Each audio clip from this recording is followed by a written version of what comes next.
A very warm welcome to this event we are calling Digilog. Digilog, what does that mean?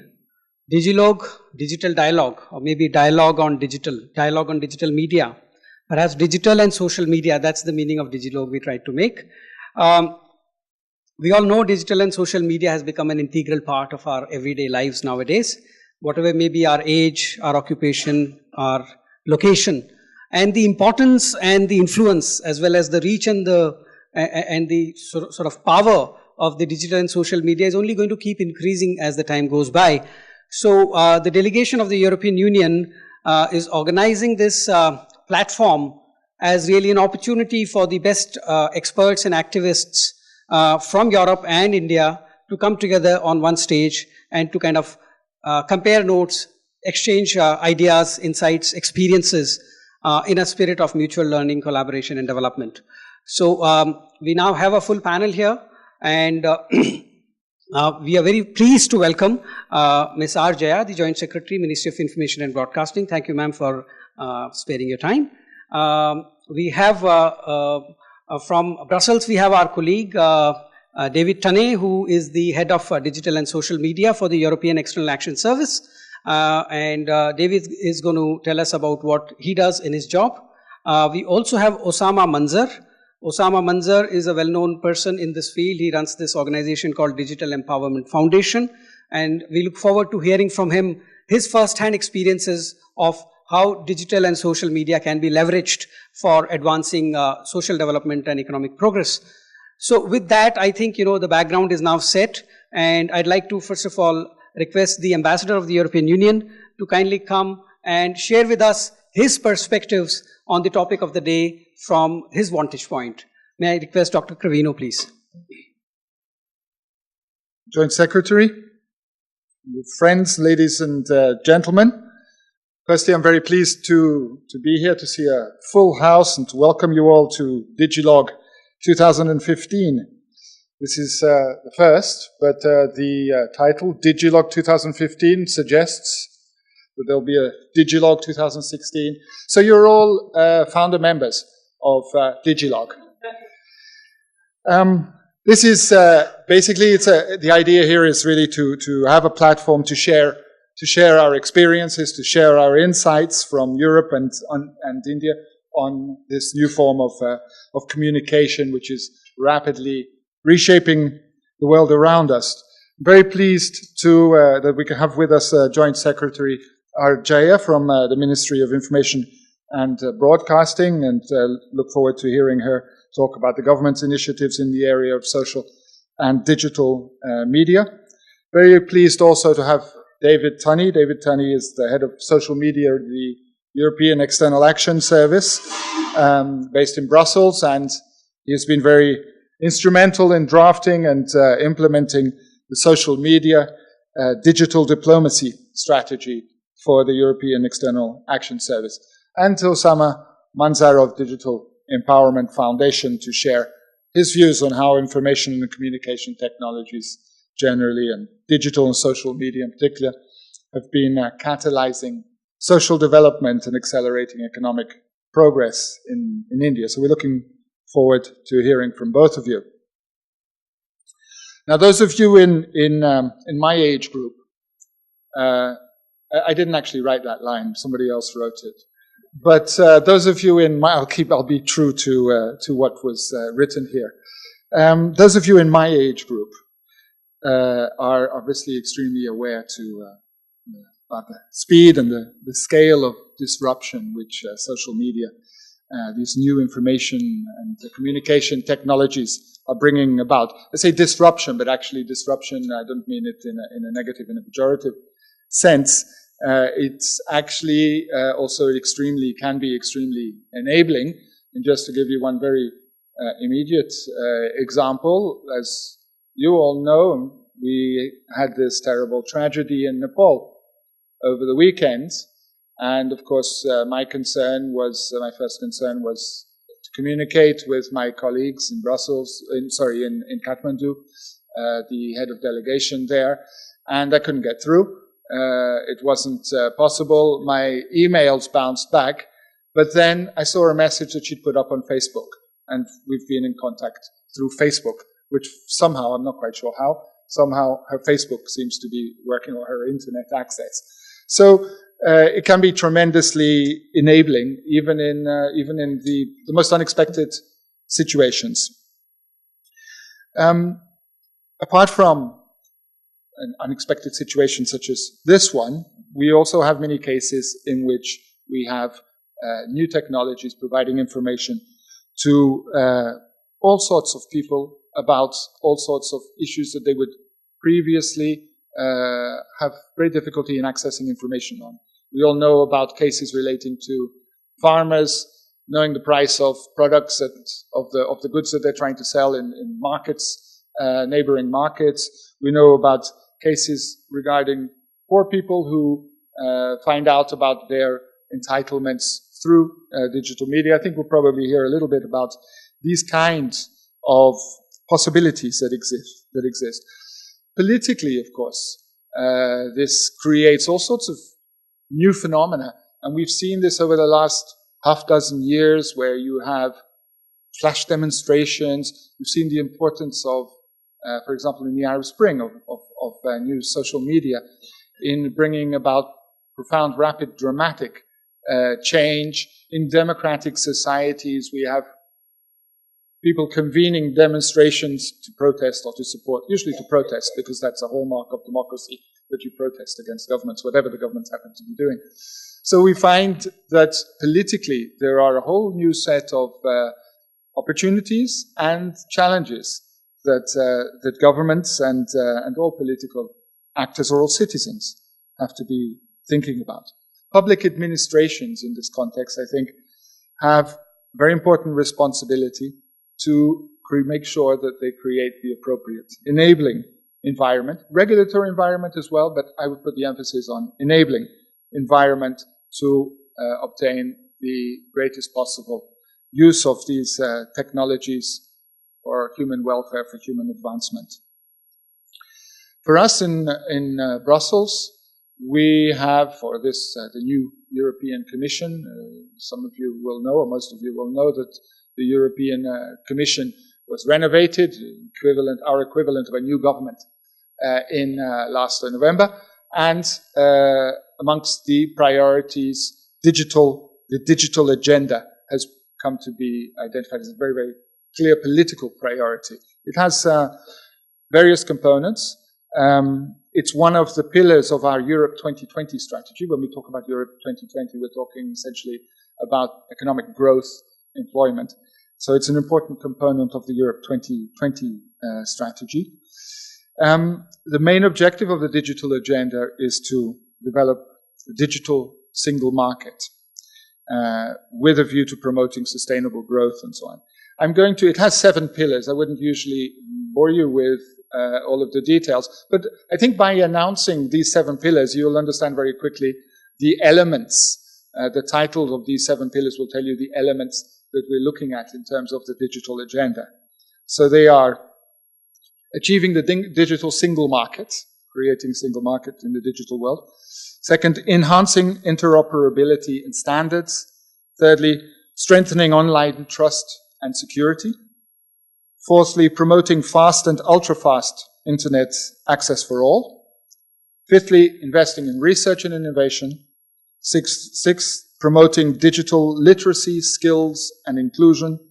And seventh, ICT-enabled benefits for European society. So, wide-ranging program, but which clearly indicates the enormous range of possibilities that are within the new tools that we have at our disposal.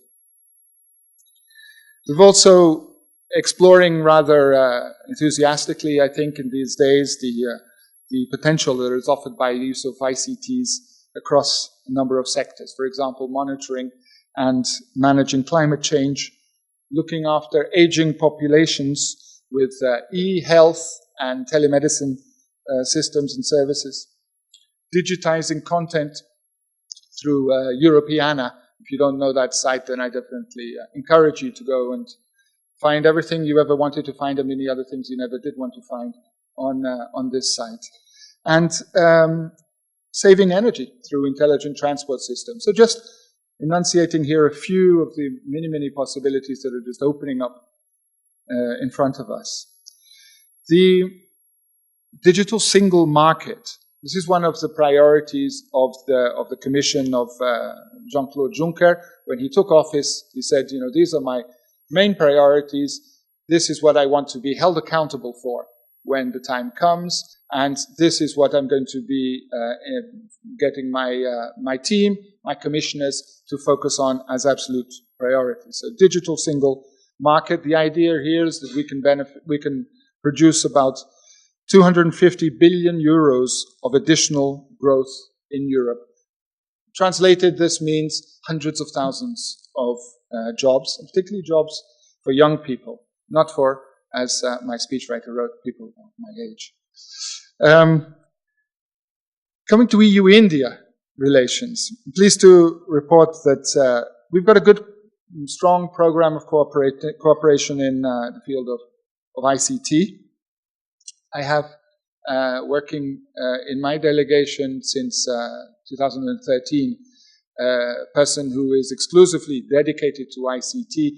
I don't know how many delegations, European Union delegations around the world have ICT, somebody exclusively dedicated to ICT, but I would say probably 4 or 5, which indicates the importance that in Brussels is given to cooperation with India in the field of ICT.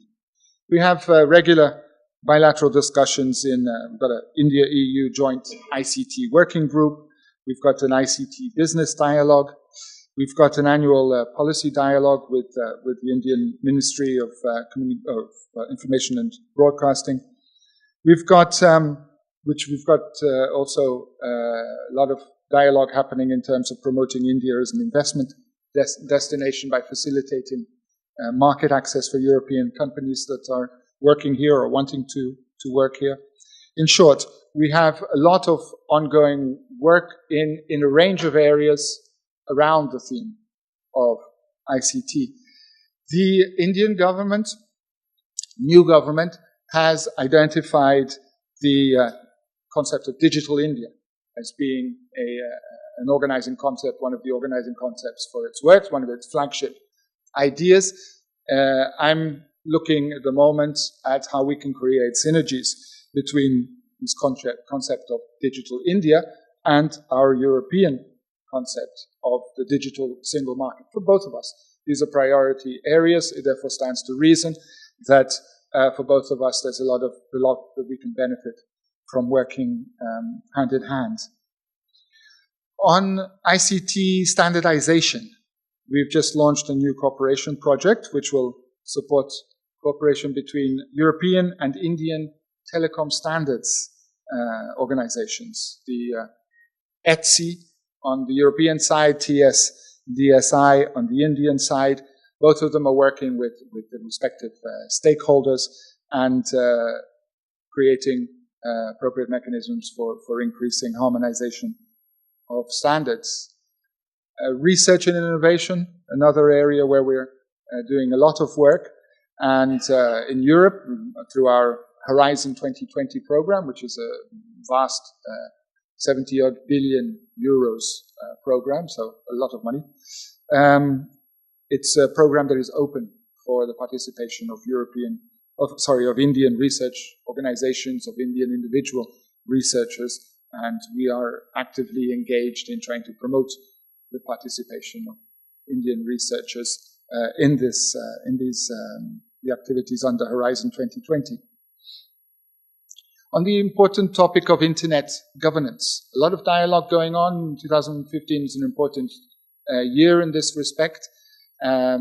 It's a year in which internationally, multilaterally, we're talking about internet governance. Our views are strong in this respect with relation to freedom of expression online, with relation to net neutrality, with relation to multi-stakeholder approach. We're hoping very much that Indian perspectives will be similar to ours when, with regard to the discussion on the Internet Assigned Numbers Authority, IANA, Very briefly, the idea is that IANA, which is the institution that basically decides all these IP addresses and so on, which is part of the, at the moment, American-dominated, or ICANN, that it should transit to an international form of governance. We've been very much arguing for that and supporting that, and I think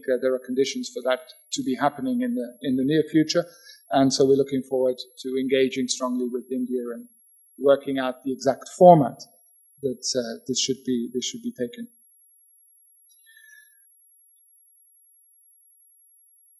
In terms of our development cooperation with India, we've also we are using internet, ICT to some effect. Maybe we'll be hearing a little bit more about this later. I think we will. I just wanted to refer to the Digital Empowerment Foundation's the work we're doing with Digital Empowerment Foundation to implement a program called Sushna Seva. Maybe Osama will talk a little bit more about that. I'm not quite sure what he's planning to talk about. Just to say that through information empowerment, this Sushna Seva project aims to address larger objectives of poverty alleviation, rural development, social exclusion, etc. And the initiative is expected to benefit about 400,000 people, 4 lakhs people, I should say here, in 5 backward districts by strengthening governance structure at district administration level and below, so at the blocks and the panchayat level, in a number of key areas: education, health, livelihood, employment, financial inclusion, social security. So a Sushna Seva Kendra is being set up in each block to facilitate block-level activities to enhance digital literacy of the community and so on. And maybe Osama of the DEF will help us to go further into understanding this exercise. Another example, we're funding a project on the elimination of discrimination against the girl child through a South India AIDS Action Program in a district in Andhra Pradesh. As part of the crisis response strategy, the project is providing professional assistance through a mobile-based interactive voice response and SMS platform. And that's used as a service that citizens can either call or send text messages to for immediate help and assistance. And so through that system, women and girls or families in distress can be provided with legal, medical, social, psychological support for responding to issues of gender discrimination, female feticide, infanticide, and so on. These are just 2 examples that I wanted to bring to you. Essentially, what I did want to do here above all is give some indication, A, of the importance that we attribute to this arena of work. And when I say we, I'm talking about the EU delegation in India in the sense that we attribute great importance to this area of work in our relations with India. And B, give also an indication of the wide range of activities in which we are already engaged, and the even wider range of potential activities that we can engage in the future. So the future being, of course, a matter for Digilog 2016 and henceforth. Thank you all very much.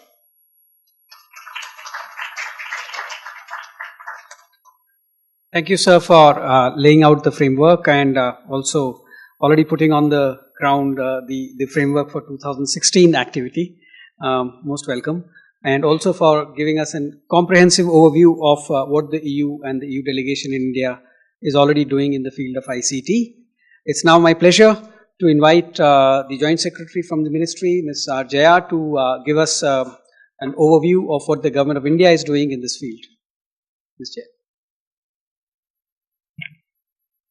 Good afternoon. Ambassador of the European Union, my co-panelists. First of all, a very big thank you for making our ministry and especially me a part of this program. The first Digilog 2015 is a very exciting prospect, I must say, considering that we've already made a commitment that we'll be going ahead with this year on and year on. And looking at the internet, the social media. This is one forum, of course, but then the social media is itself such a huge forum that maybe tomorrow we would be exchanging views on the medium rather than sitting here face to face. That's one of the beauties of the medium. Now, this social media has been recognized, as was rightly mentioned before, by the Government of India, by none other than the Prime Minister himself, as one of the most important initiatives, the digital media, the Digital India initiative that we call it. It's been a flagship idea, a flagship initiative of the Government of India for quite some time, and with this government it has become the defining kind of an idea for the government amongst many others. In this background, what the Ministry of Information and Broadcasting has done is to actually establish a little before this time, but we have been able to in the last 1 year or so make a presence which has been, I would really call it phenomenal, considering that governments are considered to be slow to move, governments are considered not so net savvy, but when we look at the activities of the social media wing of the Ministry of Information and Broadcasting, which I'll go through in my short presentation here, we will have a fair idea of how government can leverage the social media for both dissemination of information, for asking for responses from citizens, and for actually looking at the medium as one of those platforms through which many ideas could be gathered, crowdsourcing, and also responses to what government is doing in terms of policy, in terms of what is happening. It's a communication, unmediated communication between the government and the citizen, which is probably unparalleled in history, this kind of an unmediated communication. So to give a brief idea of what the MIB, the ministry, is doing, I'll just run you through some slides. This is a short rule of thumb kind of a definition of the social media, which we are saying is that platform which enables an individual or an agency to communicate interactively, that's the key word, and enables exchange of user-generated content, which is not so in most media. It is always one way. Here we have an exchange of communication and content. This is a short overview of the internet scenario in the country. 213 million active internet users, expected to reach 69 million. 112 million Facebook users, 22.2 million Twitter users, 26 million LinkedIn users. Very interestingly, we have only 22.2 million Twitter users, but it is one platform which is seen to be most influential when we look at it, because it is the platform through which most of the influencers are actually tweeting. And here you will see that the mainstream media also takes up tweets more than any other kind of a social media platform. You don't really look at what Facebook is doing. Yes, YouTube, yes, many of those come on, but they are more in terms of entertainment rather than information or knowledge basis. But Twitter is one influencer which is a little disproportionate to its actual presence on the social media. Now this is the number of telecom subscribers, of which the urban telecom subscribers is about 572.29 million and 398.68 are in the rural sector, of which you will find that the total broadband connection is about 85.74 million. With a share of about around 60% in the urban subscribers and 40% in the rural subscribers. Now that's a huge figure. When we keep talking about internet actually not, being accessible, we have nearly 40% of our users, broadband users, being in the rural areas. So it is not as though internet penetration is not happening. It may be the most remote areas may really not have them, but yes, the rural areas do have a presence of internet and of course telecom services. Now this is again the MIB, the Ministry of Information and Broadcasting on the social media. This includes the AIR, the DD News, the Press Information Bureau and the Ministry's social media wing itself. But if we look at this is about 4.6 million likes. This is only the likes we are looking at. If we look at the actual figures, we have nearly 40 lakh people actually being sent in the posts on Facebook, of which we are sure that about 4 lakhs of them, about 4 lakhs of them are actually looking at these posts. So we have about 4.6 million likes, Twitter 2.2 million followers, YouTube 18.3 million views, Google Plus 34.5 million views, and bloggers are about 1 million page views. Now these are huge figures. When we look at the kind of information that is being put out, it is mostly information, mostly government information in a style and manner which is probably not, in the same way as, let us say, Gangnam Style was. So it's not going to be eye-catching. It's going to be target-specific. I wouldn't be really, looking at, let us say, a particular YouTube, Pravasi Bharat Divas, if I am not really interested in Pravasi Bharat Divas. So to that extent, it's a very interested, targeted community that is actually viewing our posts and our videos. But at the same time, we are able to have a presence on the internet, which is quite, in our opinion, commendable. Now, what is it that the communication hub, in addition to all these platforms on the internet that we have, we also have a communication hub attached to the social media wing. We call it the new media wing. This communication hub consists of people who actually look at what we call the content management, which is what content is actually being put up on the website, on our platforms. Then we have the social relationship management. This social relationship management is actually that when we get a response through any of our platforms, we are able to respond back to them. There is a query, there is perhaps some information required by some person. We respond to those kind of posts also, and there is a relationship built between that particular internet user, that particular platform user, and us. Then we have a social media response management. The earthquake that has been, that has kind of devastated all of us. This would be a prime example. Where to go, how to, who is our contact person, how do we really know where to do what. So those kind of, urgent or events that need quick reaction, events that need response to a variety of people, like a disaster, like any kind of like an event management, all of that would be coming under this category, social media response management, a railway accident or any such thing. People need some kind of information to act, and we are here to support them. We also have back-end communication with the ministries or the nodal agencies which do this kind of a thing and exchange that information also. So there are multiple ways in which information goes, and social media is one of those, and a very effective one. The sentiment analytics is something that we are really proud of, thought process going on on the internet.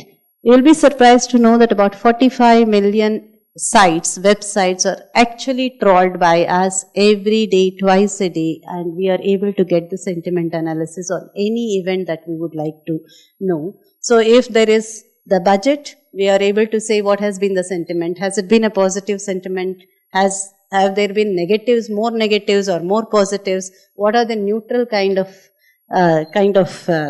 comments that have come? Sometimes it's only a retweeting.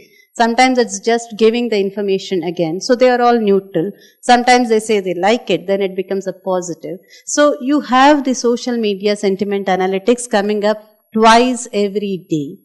So that's something that, and a trawling of 45 million websites. This, of course, is computer based. But there is also a manual intervention that is sometimes required. So that also happens, and we also, kind of take sampler tweets or posts, so that what is seen as the analytics is backed up by the data. Then we have the social media trending and tracking. This trending and tracking, I am proud to tell you that when we did the talkathon with the finance minister on the date of the budget, we were trending the first in the country. So this trending and tracking is also something that we keep doing, not only to know what it is that our medium is actually kind of having a presence on the internet, but also to know what is trending on the internet, because that becomes a very important tool for us to gather what is actually interesting people out there. Is there a policy that needs to be, kind of looked into on this side? So that interactivity I was talking to you about is something that this helps us to do very well. This is a unique program where we have the Digital Volunteers platform. This is just an invitation to people to join us, where we say, do you want to be a digital volunteer for the ministry? What it means is, you have a look at our ministry's platform, any of the platforms. If you like something, just repost it, retweet it. That is all.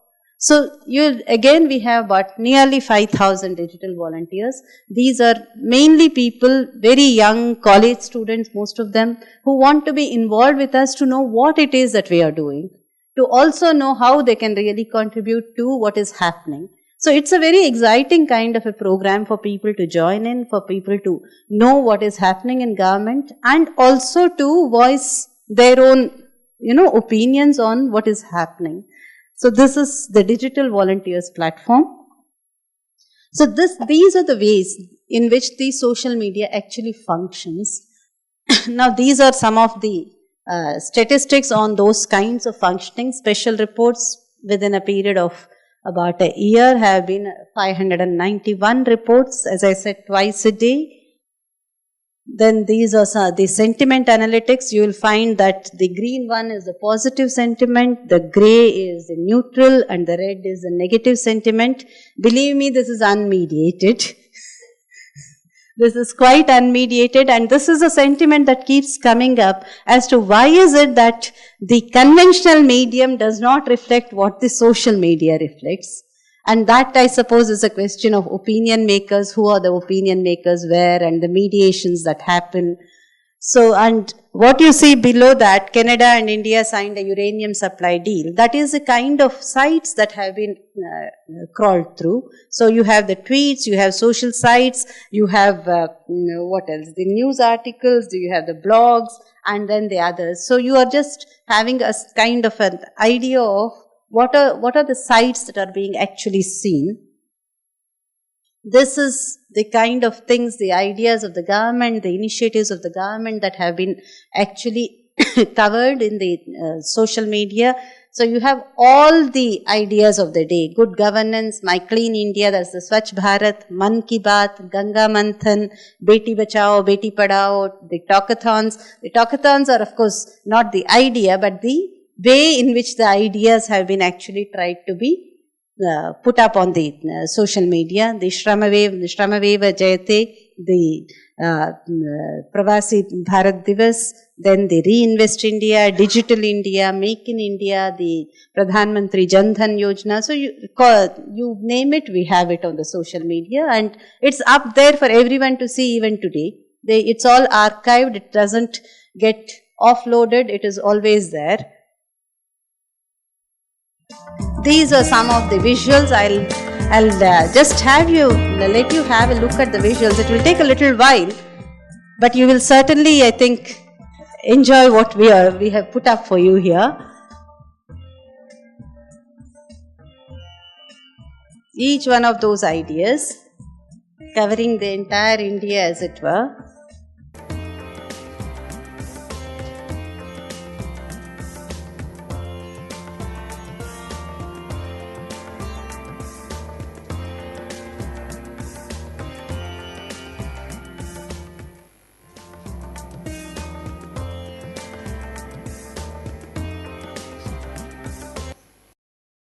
then we have what is called the diplomacy, a phrase that has been coined since our Prime Minister has been taking to the tweets quite a bit. And this has really been a very, very positive kind of a diplomacy that has been introduced.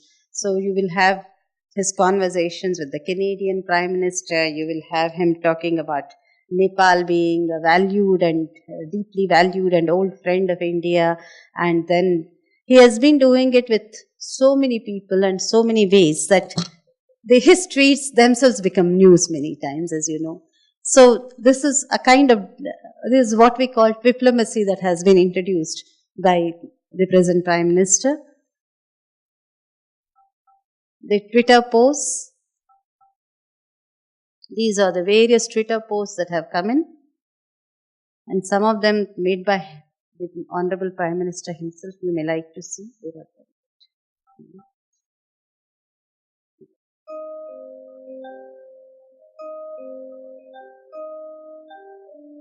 His various visits to many countries abroad, they have all been taken up here. Visit to Bhutan, Brazil, Nepal, Japan, the US, Myanmar, Australia, Fiji, Nepal, Seychelles, Mauritius, Sri Lanka, Singapore. You name it, you have it here. संविधान किताब नहीं होती. संविधान कल, आज और कल को जोड़ता है. आज हिंदुस्तान दुनिया का सबसे नौजवान देश है. Our collective goal is to seek a peaceful and prosperous future. Heart-to-heart talk he has with the people of India through the All India Radio, and we take it up on the social media immediately thereafter, and it's there for hearing at all times.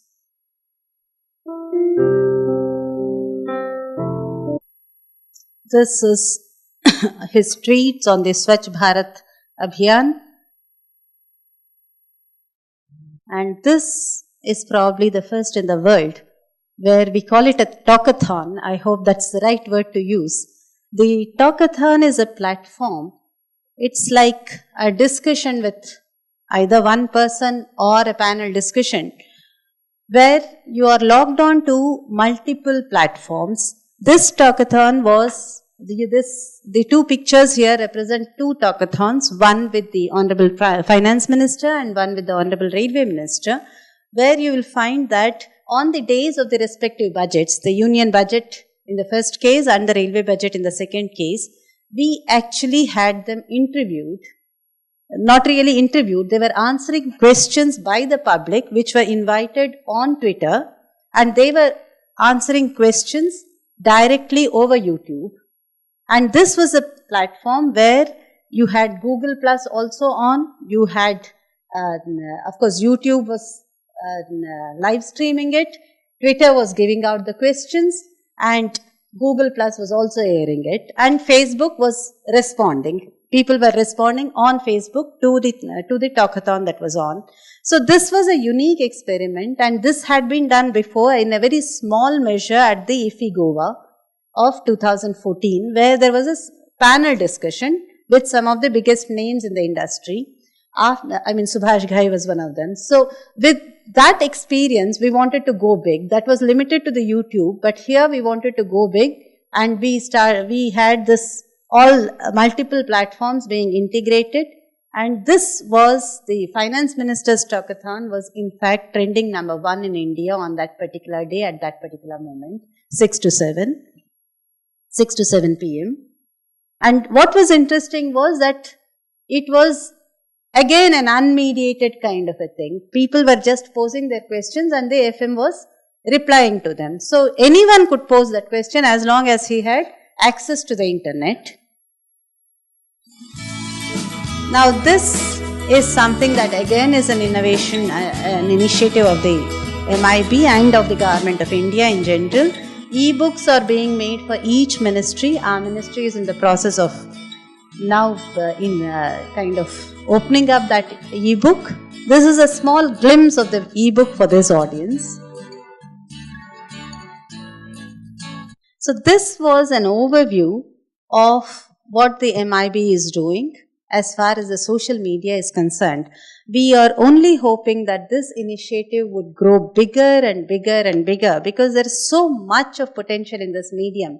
And we are hoping that this medium would actually be able to, kind of give us feedback, give us ways by which we could address the people of India directly, and also see to it that we are able to break through with whatever it is that the government's potential is. Thank you all.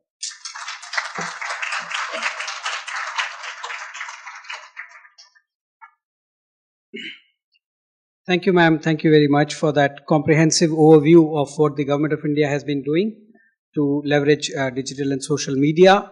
Most of us have been actually, witnessing all this. We've been reading, we've been seeing on Facebook, we've been reading the tweets. We are aware of we listen to the Mann Ki Baat when it comes. So, but it's good to see all of that fitting into a framework, as it were, which you presented so nicely. Thank you very much. I'd like to now call upon my colleague from Brussels, David Tanney, to also give us a perspective on what Brussels is doing exactly in the same way, sort of, what is the European External Action Service doing to use digital and social media for its internal and external communications. David, please. So, good afternoon, everyone. Thank you. Thank you, Joint Secretary. Thank you, Anil. Thank you, Ambassador, and his staff for organising this event. So my name is David Tanney. I work at the European External Action Service, which, as you know, is the EU's Foreign and Security Service. And we have an office here in Delhi, which is run by Ambassador Calvino and his colleagues. So I've been asked to come here and talk a little bit about what we do on social media. But I want to also talk, because I think the remit of this talk is quite wide. So if you'll forgive me, I'm going to go a bit off-piste and talk a bit about social media in general in Europe, some of the things the European Union is trying to do, and then we're going to talk a little bit about foreign policy and what we, the External Action Service, are trying to do. So let's start with a question. I start with a question for you. So here we have two photos taken at exactly the same place in exactly the same city, 2005, 2013. Now, who can tell me where this is and what event it is? Any ideas? Probably the same people. Yes, sir.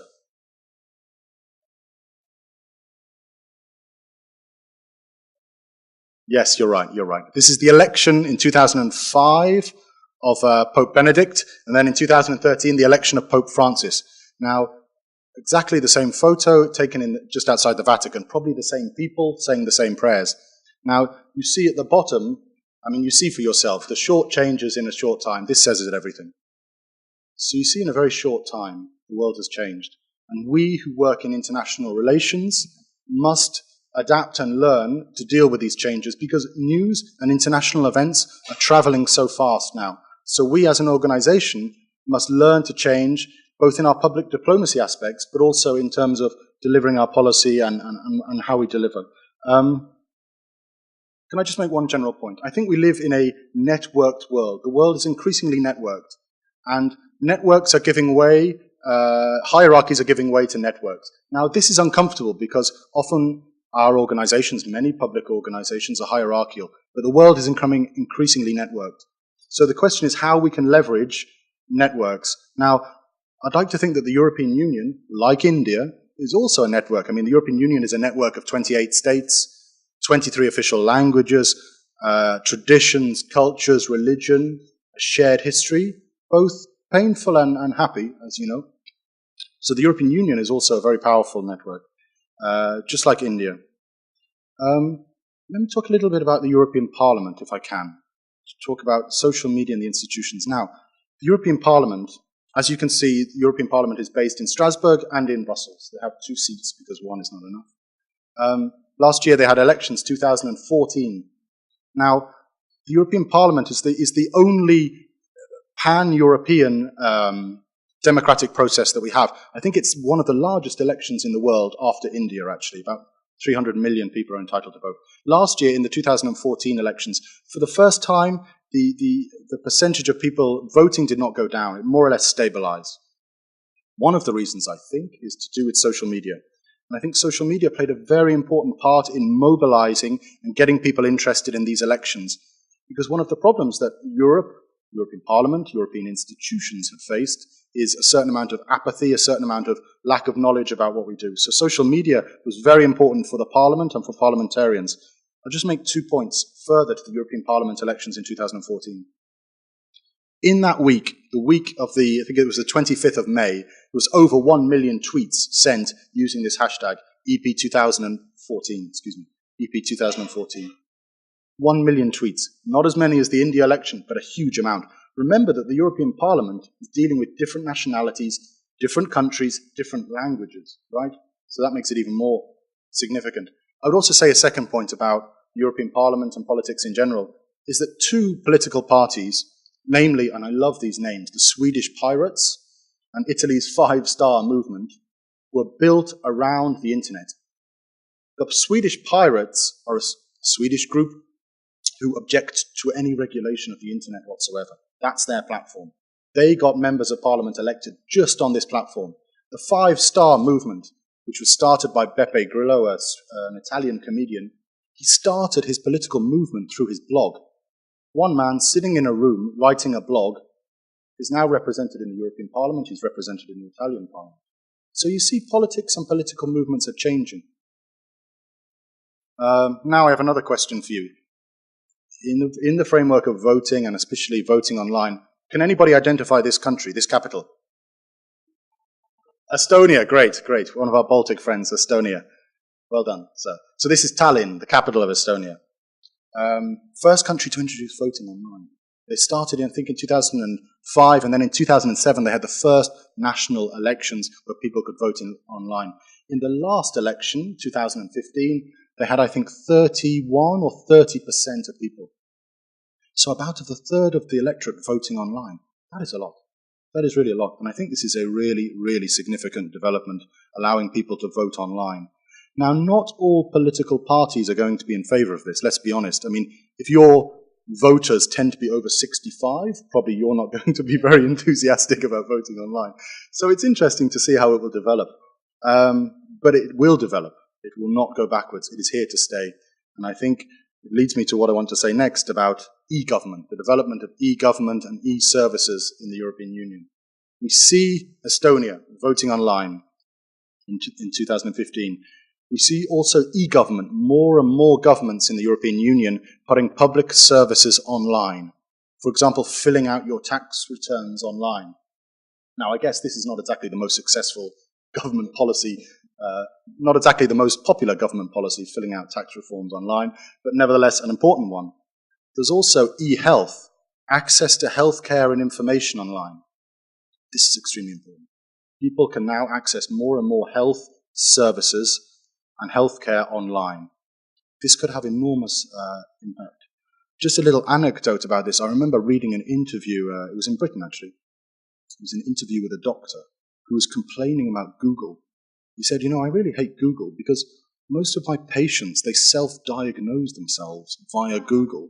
So they search on Google what's wrong with them. Then they come into the doctor's surgery and they say, no, that's not right. I'm like this because Google. So you see people self-diagnosing. It also has another important correlation in that, you know, if you're the national government of the United States, for example, and you can see that, I don't know, 1,000 people in Minnesota are searching for flu, are searching for victims of flu, then you know you have a flu epidemic in Minnesota just by Google searches. So that's another aspect to it. But of course, that involves certain privacy issues. Consular issues are increasingly coming online. Recently, I had to get a new passport. I tried to call up the person and they said, look, go online. So consular things are coming online. If you want to get a new passport in many EU member states, you have to do it online.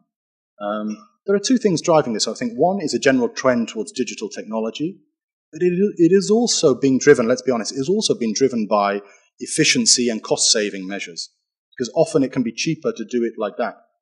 But it's not the panacea. It's not suitable for everyone, because doing everything online, you know, I mean, I don't want my grandmother to be doing everything online. That's not nice for her because she will struggle. She will need the help of somebody else.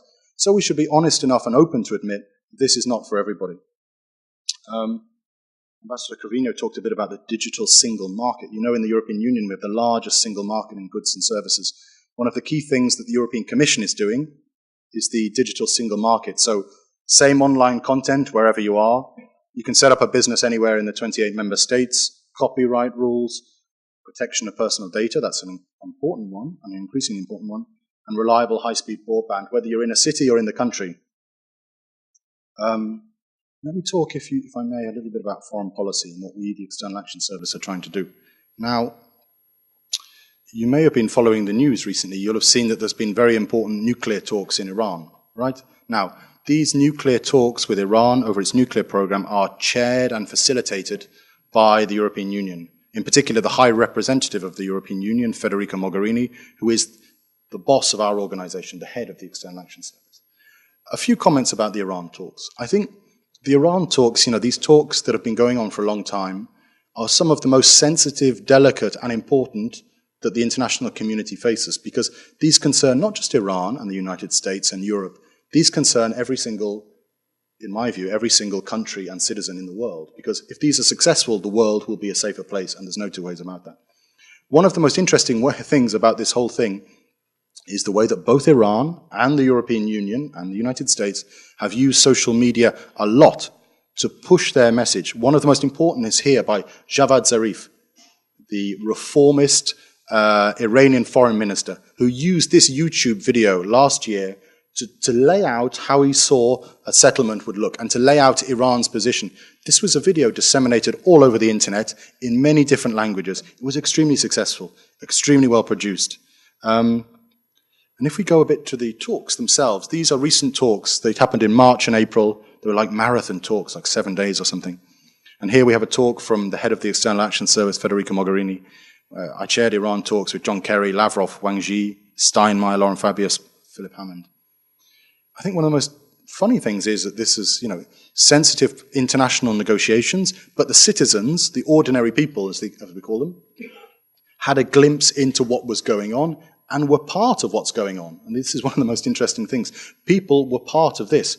Because you see the Iran Talks hashtag, many people, just by using that, could join the discussion about Iran, to join the discussion about what was going on. So even though it was a private, confidential negotiations, it was bringing in fact, anybody who was on Twitter, anybody who wanted to join. And I think one of the most interesting things, and I think we can say this amongst friends, it was very interesting for us to see what people were saying in the room and then tweeting. It's not necessarily the same, because some people might say one thing in the negotiations and then tweet out, oh, we've succeeded in everything we wanted to do. So you see there's a difference between the public and the private messaging. But I think this was a fascinating scenario. Now, at the moment, as we stand, things are looking good, but we're still waiting for a final round. And I think you see this, how the human touch always works on social media. So this is Federica Mogherini with her negotiating team, just saying thank you to them for all their efforts, because I think they slept about 3 hours in 7 days, so they're not looking too fresh. But this thing was one of the most retweeted things ever that we put out, that she put out. So you see that international negotiations, the citizens are involved. The citizens are involved in foreign policy now. And I think successful governments, successful public organizations have to acknowledge it, don't fight it, acknowledge it and deal with it, and come to terms with it and embrace it.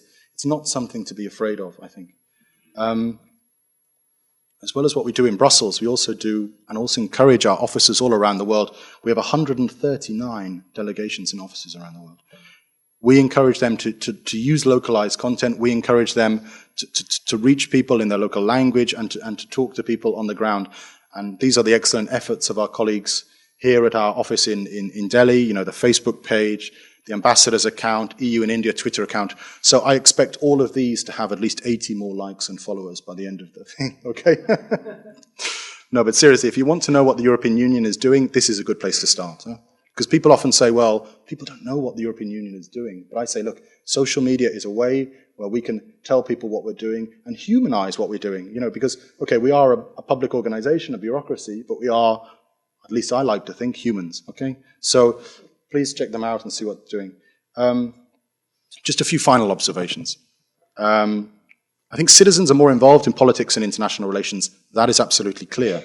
Now, whether that involvement is the same as people actually voting Well, that's another question. People are involved in politics, they're interested in it, they're discussing things, they're doing this, that, and the other. But will it make them more likely to vote? So, you know, they're involved in the process, but are they involved in the procedure? That's an open question. Let's see. Public institutions are recognizing and reacting to social media. Yes, it's essential. I think if we don't do so, we'll fall down and we'll become irrelevant. And I think that is the biggest challenge that public institutions face, is to become irrelevant, actually. I think successful politicians and governments, you know, Obama, the Indian Prime Minister Modi, many other examples, you know, successful politicians and governments understand the power of social media and understand how to use it. Now, I'm not always saying that's a positive thing, because of course they push the message and they want to get elected. And that's why they will push their message and push their message. But you see the successful ones are using it and using it cleverly.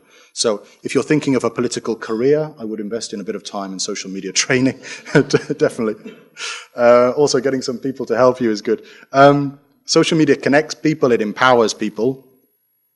I think it plays somehow, although I don't want to over-philosophize it, but I think it plays somehow to the desire amongst all of us to be connected and to be somehow together, you know. I mean, Facebook and Twitter would not be so popular if they didn't. I mean, I think their success is that they somehow run parallel to what people want. People want to be connected with their friends or relatives or colleagues or whatever. I also think social media creates a level playing field. It creates a level playing. What do I mean by that? I mean that anybody can now start a political movement, from a crusading journalist to a housewife who's unhappy with something. It allows political empowerment to theoretically anyone. Now, how long that will last is a different question. But let's see. Dhanyavad. Thank you.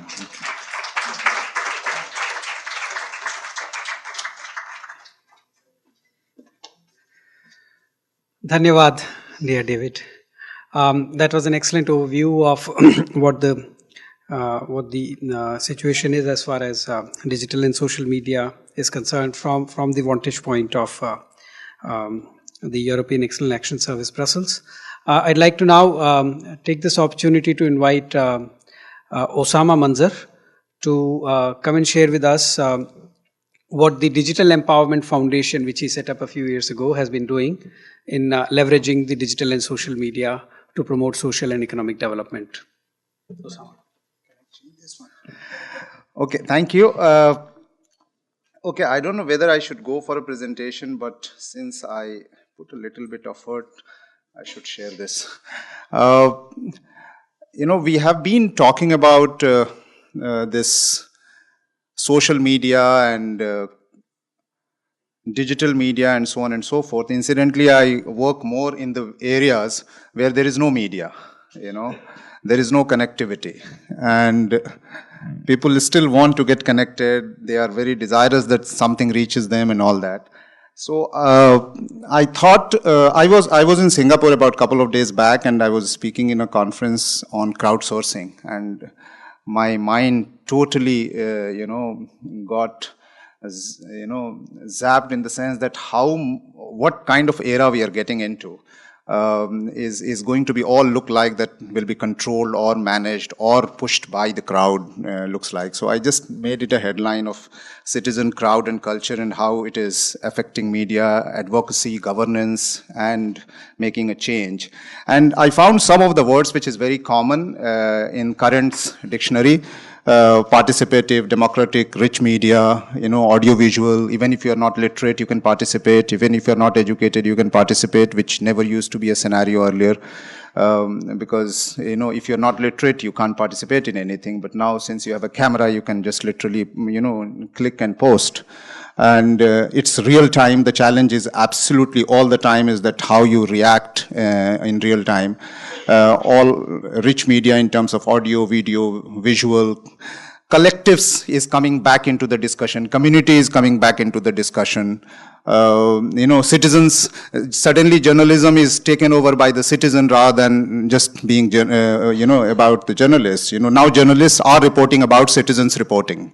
You know, so they are taking pictures and screenshots of social media and reporting about it. So crowd is literally contributing into the economy, into the media, into creating an alternative scenario all over the world. And so is in India. India is no more lagging behind. But look at what is India. What we call as connected India. India is on the top of the first 3 or 4, in the world in terms of being connected. And even out of 1.2 billion people, we have, 3/4 of a million villages. Run by 1/4 of a million panchayat or village councils, and 6,000 blocks, and almost 700 districts and 36 provinces. It's like Europe in India. Even the numbers are higher than Europe. You're talking about Tallinn. I was there in the parliament in Tallinn about 4 years back, and as soon as you get into the parliament, there is no paper. Every desk is laptops, hi-fi laptops, Wi-Fi, and everything. So, and here in Parliament, you find my shoes and the, chadis and the dandas, if at all, if required, you never know. And lots of noise, of course. But Tallinn is not even a small municipality of Delhi, or for that matter, Estonia. So the scale is a serious challenge here, and therefore, you have a number which is unmanageable, almost unimaginable for many, many countries. We have 3 million consulars we select all across the country. Can you imagine 3 million consulars we select in the village level? That's a number that many countries do not have in terms of population. And we have these people who are part of the government. We have 60 million people employed across micro enterprises. We have health sector where we have 2 million women work as health workers. And so even institutionally, we have 1.4 million schools, we've got 7 million teachers. But none of the schools are online. That's also an irony. So we are a country of oral media. Incidentally, I think being a oral media, mobile has come to us like a manna from heaven, Suddenly we all are literate, we all are educated. Our knowledge is transformed into our oral conversations. So we are suddenly going to become a very, very powerful country in terms of creating noise. Because we have a medium and we don't even have to become literate for that. We are naturally literate to use them. Yet, if you go into the numbers, like everybody talked about so many numbers, we have 900 million plus mobile penetration, we have 180 million TVs, 120 million radios, and so on and so forth, and, about 200 million plus internet connectivity. I will tell you what we are not. We have more than 1 billion people still not connected in India, and we are the second or the third largest connected country in the world. So paradox, I'm just saying that we are on the tip of the iceberg being connected. We contribute to the world only 5 or 10% of us being connected, and we are the second highest. We are on Facebook, perhaps the second or the third largest in the world, and our 80% country do not know what is Facebook, and we are not even connected. So it's a huge paradox that we are getting into. More than 30% of males do not have mobile. More than 70% women do not have mobile in India. This is correct. I can give you a properly verified data. Yeah. You meet them shopkeepers. We do not meet the people who do not. Some people came and said that everybody speaks English in India. Only 5% people speak English in India. We meet only English-speaking people. We do not meet the people who do not speak English. That's the irony. And, more than 90% of schools do not have connectivity. I'm just trying to give you an idea of what kind of situation a country like us is getting into, being connected, and the challenge of being crowd connected, crowd funded, crowd economy, or crowd democracy, or crowd politics, or it's a huge, huge challenge that we are going to get into. And this is, of course, everybody knows, we have seen in the mediums have changed. None of these medium existed 10 years back. None of these medium existed 10 years back. And then we have literally the medium, which you call it digital media, or you call it social media, whether you call it citizen media, or you call crowd media, or you call real-time media, or rich media, or instant media, viral media, alternative media. But this is the media in various forms of words that you use is being used today. This reach I have already talked to you about. Small example. None of these examples, by the way, existed about 2 years back or 5 years back. Meet Sanjay, the one that I've highlighted. This guy is illiterate, uneducated, electrician. Now he is an RTI activist. He uses internet to give NREGA rights to the people in Muzaffarpur, in a village. And you know what? He did it for 6 months, and after that, local panchayat leaders, they came and took away the entire electricity pole because he was giving some information which was so vital to the people, to the woman whose name was listed on the website where it was shown that they were paid, but actually they were not. So he was taking a printout and giving to the woman, and they used to go to the panchayat and said, hey, you have written that it's paid. So one side is e-governance, the other side is failure of e-governance, of the governance. So e-governance brought the name online, and the governance told us that it never happened. And that's not the only one. Komal, who works with us, like what, it was told about the Suchna Seva that we run in West Champaran. This Komal lady goes village after the village, getting them registered to get entitlements. And one of the guy who was giving entitlements at the cost of 200 rupees for Jan Dhan Yojana, with no business to take money for 200 rupees. And after she insisted that no, it's free of cost, they said that you take 50%, I take 50%.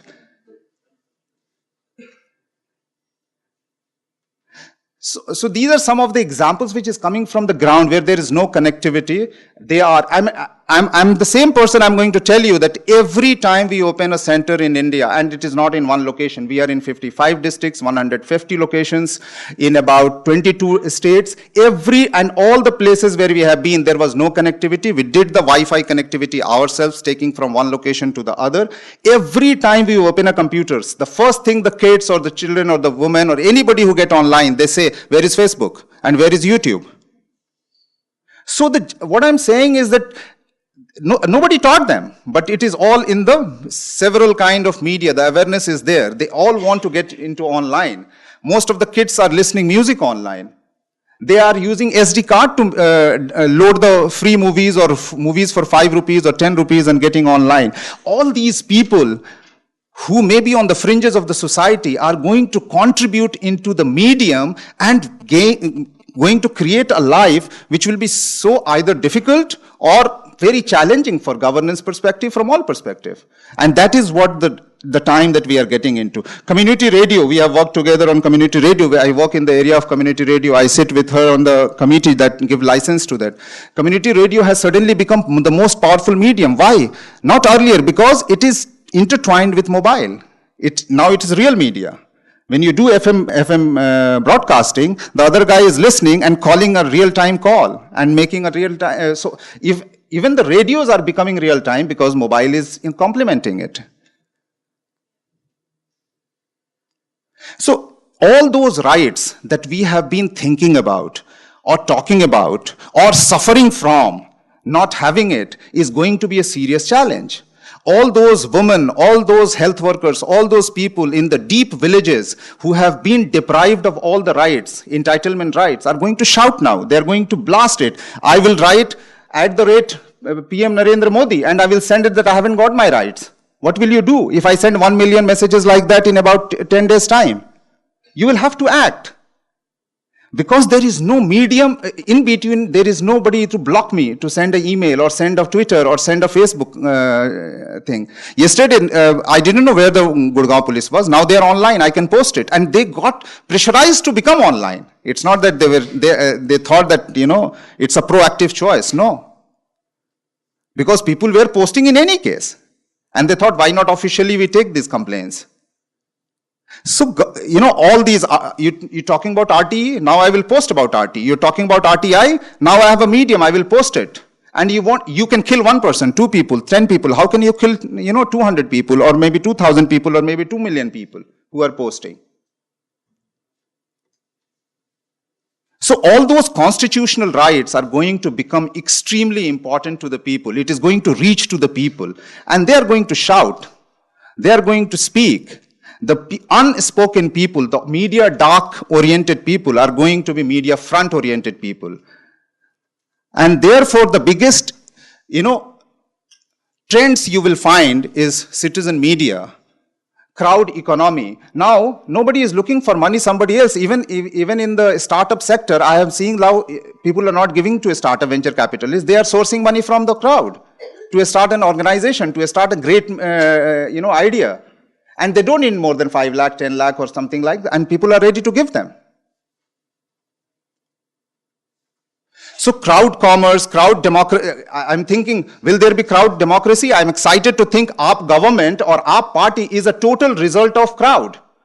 It's totally sourced from the crowd. Maybe misbehaving, maybe overbehaving, or I don't know, but they are in the government. It's a new party nobody knew about 2 years back, 3 years back. Totally a crowd creation. So politics, democracy, economy, media, all these things are going to change dramatically, much more than we can ever imagine.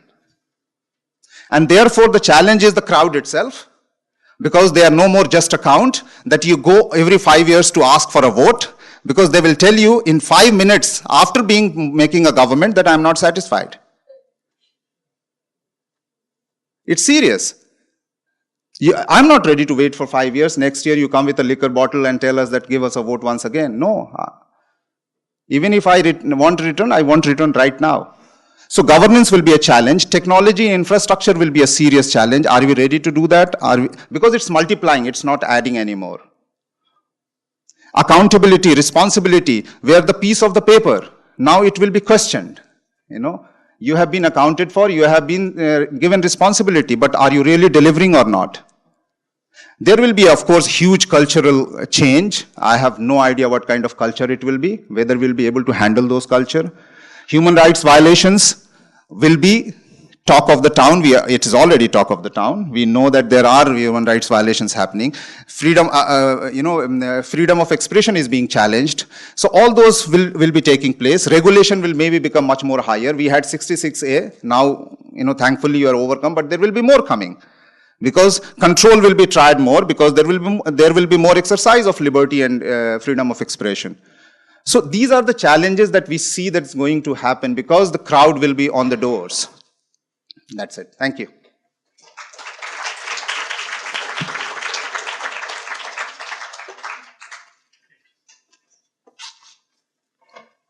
My God. Thanks a lot, Osama. I don't know what to add after you already said all of that. And now we come to the second part of the event today. We are going to now have a panel discussion. And I can see that perhaps all of the panelists have arrived here. The panel discussion is going to be on what can public institutions, corporates, civil society, and the media learn from each other in the use of digital and social media. We'll have the panel's discussion moderated by my good friend Pranjal Sharma, who's sitting here. Before we launch into the panel discussion, I think we'll have a round of questions and answers, maybe 5 minutes. So if you don't mind, and then we'll break for a tea break, come back and reconvene for the panel discussion. So we have 5 minutes for a Q&A, quick one, and please ask your questions addressed to specific speakers who come here. Thank you. My name is Pranesh Prakash. I work with an organization called CIS, and I had a question for Ms. Jaya, which was essentially about the problem of walled gardens. Now, the government cannot afford to ignore places like Facebook, Twitter, YouTube, etc., because that's where people are, that's where citizens of India are, and that's a good place to elicit their feedback as to governance. Unfortunately, most of these places are walled gardens. So you can't, even the government, for instance, can't just remove all the comments that it receives from there and post them easily on a governmental website for everyone to see. And I can't access the stuff that's on Facebook unless I sign up with Facebook. And signing up with Facebook, of course, comes with all kinds of privacy concerns. And so I don't want to sign up with Facebook. So how do I interact with the government when the government is behind all these walled gardens, which can't talk with each other? Like you can put something on Twitter which won't appear on Facebook. And so these silos are created, and hence that becomes a problem. One solution to this would be to use the way we've used open standards, the way we've developed a policy around open standards to say that we won't allow software makers to create these silos. We have to allow for portability between different standards. So similarly, for government to say, we won't use your platform, and you want us on your platform to make it more important, but we won't use your platform unless you open up your APIs. Allow us to mirror everything that appears here on our own website. So is that something the government is thinking about? And if not, should it be thinking about it? Well, you have there are many ways in which you can actually correspond with government. One is, of course, the snail mail. Then you also have information flowing in through various websites of the government. So you can actually, kind of go to each ministry's website, each department's, each body's, whatever it is that you would like to. There are other ways in which, you could get snippets of any information that you want. If you would like to talk to government, these are these are amongst the platforms available to you. They are not the only ones. Further, there is also the mygov.in platform. So that platform is also something that does take in these queries and responds to them through various channels. So what we are really looking at is, at this point of time, the government, the MIB, has signed in to all these platforms, the Facebook, the Twitter. Interoperability is there to the extent that there is exchange of information amongst these platforms. But you are right that you will have to first log on to them before you get those kind of information. But you see, the government and Facebook, or the government and YouTube would need to get into a deal. So the deal will have to be as per mutual consent. It cannot be that I put some constraint on Facebook, which Facebook is not agreeable to. If Facebook is not agreeable to, then I go out of Facebook. Rather than, Facebook being the loser, the government could also be the loser. So one of the ways is that government has its own platform, which mygov.in is. But these are also the platforms which are most used by people. You see, one can't afford to miss out on YouTube if YouTube is the highest viewed kind of platform. So till different platforms come into existence, we do have that problem. My sole suggestion was to enter into such a deal that whenever a comment pops up on Facebook, directed at a particular ministry, it gets reflected also on MyGov, so that people who don't want to go into this walled garden can go to the World Wide Web, can go to the government website, and also participate there. Okay, so that there's mirroring happening at least on one side, if not on both sides. That's my sole suggestion, and it is technologically possible.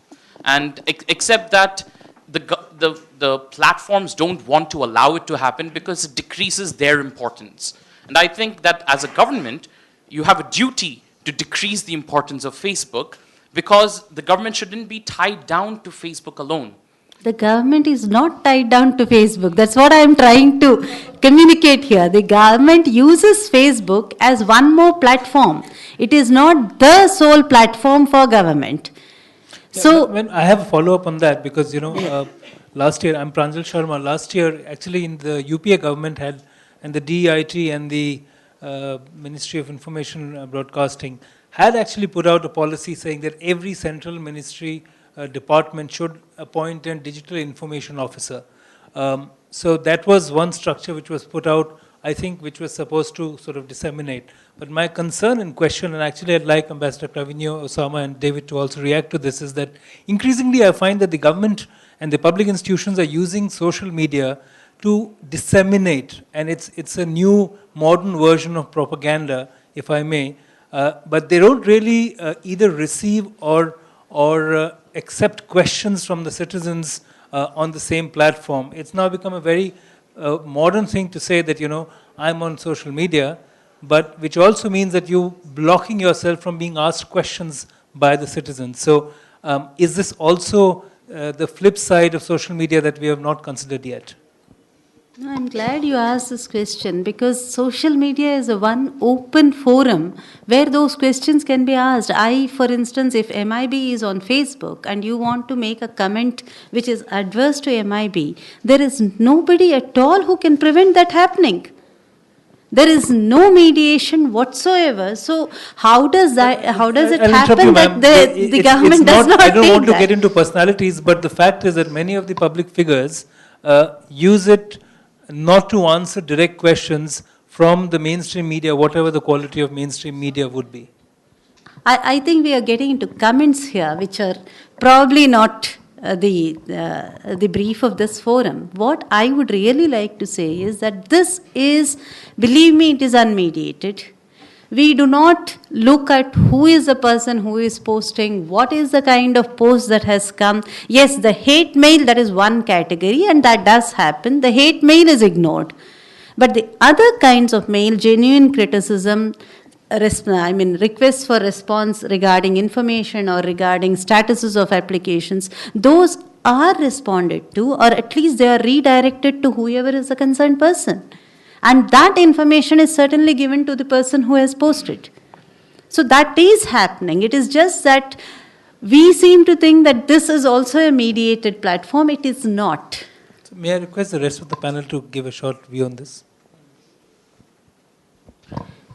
Yes, I'm happy to do this. I'm not quite sure that I agree with the logic at all here. The role of public authorities, politicians, has always been to seek to disseminate their points of view. Obviously, if they're smart, they're also listening and trying to work out how to react and so on. So I don't see that we have anything qualitatively new in terms of what public figures are trying to do. I think that with respect to being available to answer, the ones who are not really available to answer are the ones who choose their interviews very selectively and fail completely to go on to social media and so on. As Joint Secretary Jaya says, there's nothing at all impeding anybody from reacting to any comment that a public personality puts out on Twitter or on Facebook. They get their comments back and they stay there visible to everybody. They may or may not choose then to answer. But I think that they are challenged in a way that is more intense than previously. It does present a big challenge to media, to mainstream traditional media, absolutely, because the questions that the journalists would pose previously, or sometimes wouldn't pose, are being asked all the time by common citizens, and sometimes they're being answered and sometimes they're not. But the journalists, I think, are having to think very carefully about whether they're doing their jobs properly. Also here in India and many countries around the world, there is a phenomenon called paid media. This is also something that is being challenged by the possibilities that individual citizens have. And we shouldn't be innocent. There are also possibilities of interest groups using the social media to produce mass messages and so on. So I think it's rather complex, but I wouldn't agree that it is making politicians or other public authorities less accountable. I think that, on the contrary, if they are wanting to be minimally interactive, they have to be very careful about the way that they disseminate the information. Naked propaganda, which doesn't gel with reality, is much more difficult to put out, I would think, through social media. Yeah, so I would also say there's nothing wrong in using social media as a propaganda tool or as a media, just a media tool of dissemination. I think it is a passing phase, because becoming digital is easy, thinking digital is not. You know, it's very easy to just start a handle, but what will you post? You know, it's easy to have a Facebook page, but what will you really post there? So dissemination is certainly one part of it, but tackling the complaints or grievances or questions and everything, and how do you handle it? You need the entire backbone, and you need entire infrastructure, and you need more mental infrastructure than the physical infrastructure, because it's very, very real time, you know, and the more you do, the more is expected. So that's government understand, I think, very well, you know. So in many cases, so I think it requires very, very deep thinking, because it's like design. Design is just not design. Design is efficiency. So similarly, thinking, we have to think digital rather than just do digital. Yes, sorry, just hello, can you hear me? Just a last point. I mean, I think it's been echoed already. I think I would argue that social media makes us more responsive and more aware of what's going on. I think it's extremely important for judging the efficiency and popularity and reaction to our policies, because, you know, previously when we used to put our public statements on our websites, then there wasn't much reaction or capacity for people to react, whereas now if we put our work of the European Union or the European Union in India, for example, on Facebook or Twitter, then anyone theoretically can react, both positive and negative, and we just have to have the intelligence and the confidence about whether to reply or to not reply. So I would say it's mostly positive, this development. Okay.